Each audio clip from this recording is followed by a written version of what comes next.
علماء خطباء و غائبین۔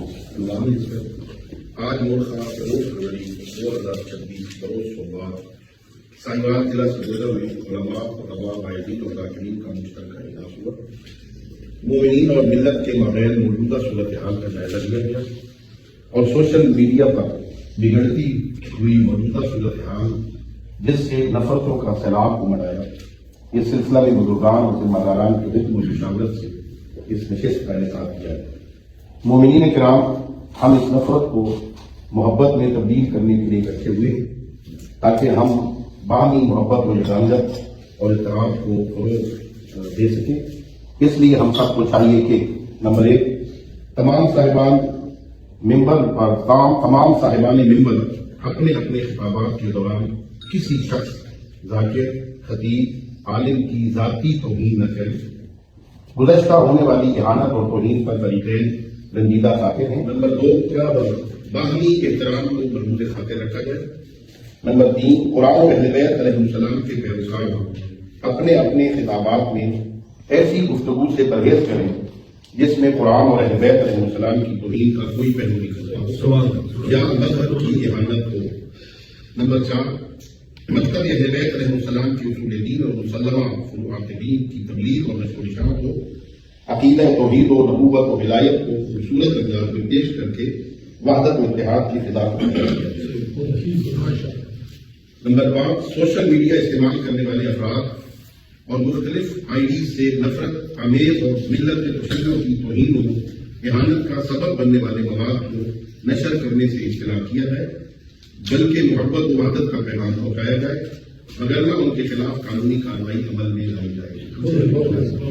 نمبر 6، علماء ذاکرین کی مشترکہ کمیٹی تشکیل دی جائے جو فریقین کی طرف سے پیدا ہونے والے معاملات کو آسان انداز سے نمٹائے۔ خدا ہم سب کا حامی ناصر ہو اور مکتب اہل بیت کی حفاظت فرمائے اور ہمارے سے امام زمانہ ہمارے سے یوسف جناب سیدہ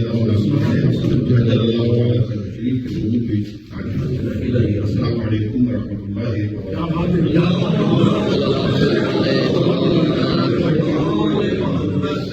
مشترکہ اعلامیہ کے دستخط میرے محمد افضل الدین، ایک علامہ ظہور حسین ندوی صاحب، سید حسین رضا ندوی صاحب، مولانا باقر حسین گلو صاحب، مولانا انیس رضا ندوی صاحب، مولانا اظہر حسین شیرازی صاحب، پروفیسر عابد حسین، سید الزام عباس، سید مشتاق حسین، سید رجب حسن، سید قیوم صابر، سید مرتضیٰ اشق، سید ذریت عمران، علی رضا ملک، غلام عباس جرپا، غلام حسن بلوچ، مختار حسین قمی اور سید اختر حسین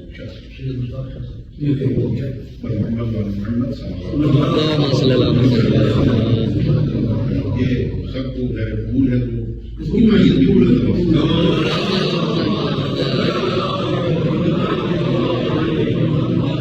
اس میں ایک چیز تشنہ رہ گئی وہ یہ ہے کہ کمیٹی تشکیل دی جائے، دوبارہ اپنی کب بیٹھیں گے تو رہتی یہی بن جائے تاکہ وہ پہلے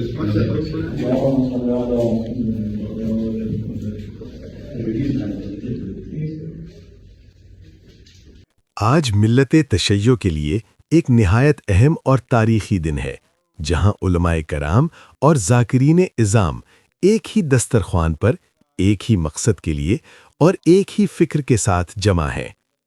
یہ ملاقات کسی اختلاف کے لیے نہیں بلکہ اتحاد، احترام اور امن کے فروغ کے لیے رکھی گئی ہے۔